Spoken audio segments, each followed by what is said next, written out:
क्या आपने कभी सोचा है कि यूजी इतादोरी के रेड शूज के पीछे एक बहुत बड़ा सिंबॉलिक रीजन छुपा हुआ है? या फिर सुकुना के फिंगर्स का स्वाद आखिर कैसा होगा? और अगर फिंगर्स को छोड़ भी दे तो फाइनल बैटल में जब सुकुना ने अपनी मम्मीफाइड बॉडी का हिस्सा खाया था उसका स्वाद कैसा रहा होगा? क्या आपको पता है कि तोगे इनुमाकी हमेशा सैल्मन और बोनिटो फ्लेक्स ही क्यों बोलता है? या फिर शिबुया इंसिडेंट में जब गोजो को सील किया जा रहा था तब उसके कुछ शब्द सुनकर गेतो की डेड बॉडी अचानक अपने आप कैसे हिलने लगी थी? अगर नहीं जानते तो आज की इस वीडियो में हम जुजुत्सु काइसेन की ऐसी 21 हिडन डिटेल्स देखने वाले हैं जिन्हें आपने शायद देखा तो जरूर होगा लेकिन कभी ध्यान नहीं दिया होगा। तो वीडियो को लाइक, चैनल को सब्सक्राइब और हाइप जरूर कर देना। अब बिना समय बर्बाद किए शुरू करते हैं। नंबर 1, गोजो ने यूजी की स्लीपर्स चुरा ली थी। जब गोजो पहली बार यूजी को टोक्यो जुजुत्सु हाई लेकर आता है और उसे उसका कमरा दिखाता है तब एक बहुत मजेदार डिटेल दिखाई देती है। कमरे में जाते समय गोजो अपने जूते पहने होता है और यूजी अपनी स्लीपर्स पहने होता है, लेकिन जब दोनों कमरे से बाहर निकलते हैं तब ध्यान से देखने पर पता चलता है कि गोजो ने यूजी की स्लीपर्स पहन रखी हैं। मतलब सबसे स्ट्रॉन्ग सॉर्सरर होने के साथ साथ गोजो थोड़ा बहुत चोर भी निकला। नंबर 2, सुकुना की फिंगर्स का स्वाद कैसा है? ये सवाल इतने लोगों के मन में आया कि एक इंटरव्यू में सीधे गेगे आकुतामी से पूछ लिया गया। गेगे ने जवाब दिया कि सुकुना की फिंगर्स का स्वाद साबुन जैसा होता है। जी हाँ, बिल्कुल सोप जैसा। अब सोचिए, यूजी ने एक नहीं बल्कि कई फिंगर्स खाई थी, उसके लिए वो एक्सपीरियंस कितना अजीब रहा होगा। नंबर 3, जुजुत्सु काइसेन में गोजो, सुकुना और किंजाकू जैसे कई जीनियस कैरेक्टर्स हैं, लेकिन एक कैरेक्टर ऐसा है जिसका बैटल आईक्यू ऑफिशियली बताया गया है और वो है आओई तोदो। उसका बैटल आईक्यू लगभग 5,30,000 बताया गया है। चाहे ये मजाकिया अंदाज में कहा गया हो, लेकिन तोदो की लड़ाइयों को देखकर समझ आता है कि उसकी बैटल सेंस सच में खतरनाक लेवल की है। नंबर 4, तोगे इनुमाकी के सैल्मन और बोनिटो फ्लेक्स का मतलब। इनुमाकी अपनी कर्व स्पीच की वजह से नॉर्मल वर्ड्स कम बोलता है, इसलिए वो खाने से जुड़े शब्दों का इस्तेमाल करता है। सैल्मन का मतलब होता है हाँ या यस, बोनिटो फ्लेक्स का मतलब होता है नहीं या नो। इस तरह वो बिना किसी को नुकसान पहुंचाए बातचीत कर पाता है। नंबर 5, अगर मांगा कैंसिल हो जाती तो यूजी मर चुका होता। जुजुत्सु काइसेन के शुरुआती दिनों में मांगा उतनी पॉपुलर नहीं थी। उस समय इस बात की पॉसिबिलिटी थी कि सीरीज जल्दी कैंसिल हो सकती है। अगर ऐसा हो जाता तो यूजी की पहली मौत ही उसकी आखिरी मौत होती, यानी जब सुकुना उसका हार्ट निकाल देता है वहीं उसकी कहानी खत्म हो जाती। उसके बाद शायद गोजो या मेगुमी को मेन कैरेक्टर बना दिया जाता, लेकिन सीरीज की पॉपुलैरिटी बढ़ी और यूजी वापस लौट आया। नंबर 6, गेतो की बॉडी ने किंजाकू को क्यों पकड़ लिया था? शिबुया इंसिडेंट के दौरान जब गोजो प्रिजन रेल में सील होने वाला था तब उसने गेटो से कहा अब जागने का समय आ गया है। ये सुनते ही गेटो का हाथ अचानक अपने ही गले पर चला जाता है और किंजाकू को पकड़ने की कोशिश करता है। ये मोमेंट दिखाता है कि गेटो की सोल या उसकी डिजायर पूरी तरह खत्म नहीं हुई थी। अपने सबसे अच्छे दोस्त गोजो को बचाने के लिए उसने मरने के बाद भी फीडबैक दी। नंबर 7, लाइट और डार्कनेस का हिडन मीनिंग। एनिमे में कई बार ऐसे सीन्स दिखाए गए हैं जहाँ एक कैरेक्टर लाइट में खड़ा होता है और दूसरा डार्कनेस में। गोजो और गेटो की आइकॉनिक इमेज इसका सबसे बड़ा एग्जाम्पल है। गोजो लाइट में खड़ा है जबकि गेतो डार्कनेस में। बाद में यूजी और मेगुमी के साथ भी ऐसा ही विजुअल दिखाया जाता है। फैंस का मानना है कि लाइट और डार्कनेस फ्यूचर फेट को दर्शाते हैं। जो कैरेक्टर डार्कनेस में होता है उसके साथ कोई बड़ी ट्रेजेडी होने वाली होती है और आगे चलकर गेतो और मेगुमी दोनों के साथ ऐसा ही हुआ। नंबर 8, ननामी पहले विलेन बनने वाले थे। आज ननामी को जुजुत्सु काइसेन के सबसे पसंदीदा कैरेक्टर्स में गिना जाता है, लेकिन शुरुआती प्लानिंग में गेगे आकुतामी उन्हें विलेन बनाने वाले थे। बाद में गेगे को ननामी का कैरेक्टर इतना पसंद आया कि उन्होंने उसे हीरो साइड में रख दिया और यही वजह है कि ननामी आगे चलकर यूजी के सबसे बड़े मेंटोर्स में से एक बने। नंबर 9,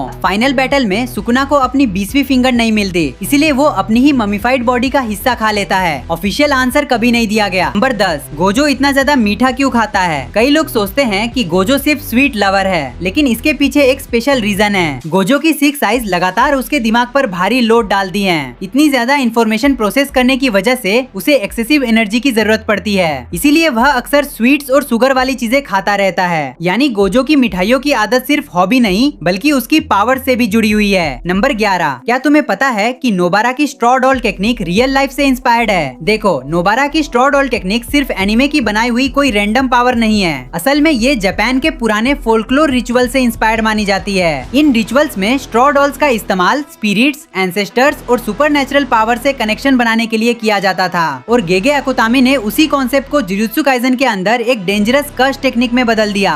नंबर 12, यूजी के आसपास बार बार डेथ सिंबोलिज्म क्यों दिखाया जाता है? अगर तुमने एनिमे को ध्यान से देखा होगा तो एक चीज जरूर नोटिस की होगी। यूजी को अक्सर फ्लावर्स, हॉस्पिटल्स, फ्यूनरल्स और डेथ से जुड़ी इमेजरी के आसपास दिखाया जाता है, क्योंकि पूरी सीरीज में यूजी का कैरेक्टर डेथ, सैक्रिफाइस और लॉस के थीम से जुड़ा हुआ है। यानी गेगे शुरुआत से ही यूजी की डेस्टिनी के हिंट दे रहा था और ज्यादातर फैंस इसे नोटिस ही नहीं नहीं कर पाए। नंबर 13, गोजो की इन्फिनिटी सिर्फ पावर नहीं, उसकी लोनलीनेस भी है। तुम सब जानते हो कि गोजो को फिजिकल लेवल पर टच करना लगभग इम्पॉसिबल है, लेकिन क्या तुमने कभी सोचा है कि ये सिर्फ उसकी एबिलिटी नहीं बल्कि उसकी लाइफ का सिंबल भी है। गोजो दुनिया का सबसे स्ट्रॉन्ग सोर्सरर है, लेकिन उसी वजह से वो सबसे ज्यादा अकेला भी है। कोई उसकी स्ट्रेंथ को समझ नहीं पाता, कोई उसके लेवल तक पहुंच नहीं पाता। इसलिए इन्फिनिटी सिर्फ उसके आसपास नहीं बल्कि उसकी पूरी लाइफ के आसपास मौजूद है। नंबर 14, यूजी और सुकुना एक दूसरे के मिरर है। गेगे आकुतामी के अनुसार यूजी और सुकुना एक दूसरे के ऑपोजिट मिरर्स हैं। जहां यूजी बिना किसी सेल्फिशनेस के लोगों को बचाना चाहता है, वही सुकुना बिना रीजन लोगों को मारने में फेथ रखता है। एक लाइफ को वैल्यू देता है और दूसरा लाइफ को बिल्कुल मीनिंगलेस समझता है। यही वजह है कि इन दोनों की राइवलरी जुजुत्सु काइसेन की सबसे पावरफुल राइवलरीज में से एक मानी जाती है। नंबर 15, सीजन 2 की ओपनिंग में गेगे आकुतामी ने खुद को छुपा दिया था।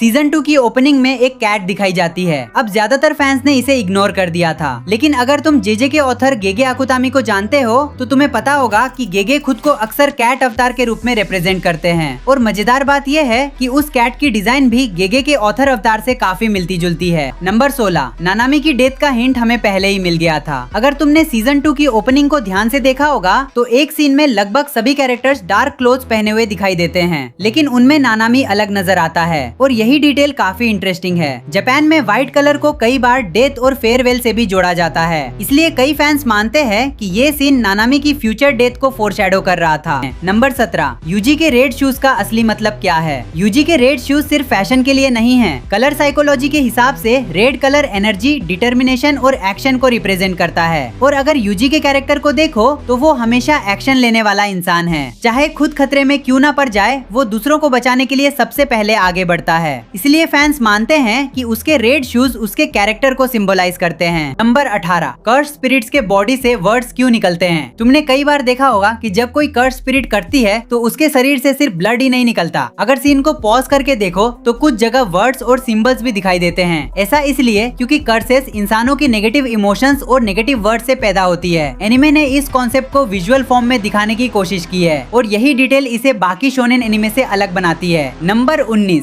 सुकुना की फिंगर खाने के बाद भी यूजी के मार्क्स क्यों रहते हैं। जब यूजी पहली बार सुकुना की फिंगर खाता है तब उसके चेहरे पर सुकुना के मार्क्स दिखाई देने लगते हैं, लेकिन मजेदार बात यह है कि सुकुना के कंट्रोल से बाहर आने के बाद भी कुछ निशान बने रहते हैं। ये सिर्फ डिजाइन नहीं है, ये इस बात का सिंबल है कि सुकुना अब यूजी की डेस्टिनी का हिस्सा बन चुका है। चाहे कंट्रोल किसी के पास हो, दोनों की फेट अब एक दूसरे से जुड़ चुकी है। नंबर 20, डोमेन एक्सपेंशन असल में कैरेक्टर की सोल का रिफ्लेक्शन होती है। अब ये हिडन डिटेल शायद सबसे इंटरेस्टिंग है। जुजुत्सु काइसेन में डोमेन एक्सपेंशन सिर्फ एक पावरफुल अटैक नहीं होती, बल्कि हर डोमेन अपने यूजर की पर्सनैलिटी और सोल को रिफ्लेक्ट करती है। गोजो का इनफाइनाइट वॉइड उसकी इनफाइनाइट नॉलेज को दिखाता है। सुकुना का मेलेवोलेंट श्राइन उसकी डिस्ट्रक्टिव नेचर को दिखाता है और महितो का डोमेन उसकी ट्विस्टेड थिंकिंग को। इसलिए डोमेन एक्सपेंशन को कैरेक्टर के माइंड का फिजिकल फॉर्म भी कहा जा सकता है। नंबर 21, हानामी की लैंग्वेज असल में क्या थी। सीजन 1 में हानामी जब भी बोलता था उसकी आवाज काफी अजीब लगती थी। ऐसा लगता था जैसे कोई अननोन लैंग्वेज हो, लेकिन असल में एनिमे स्टाफ ने जैपनीज वर्ड्स को रिवर्स करके उसकी वॉइस तैयार की थी।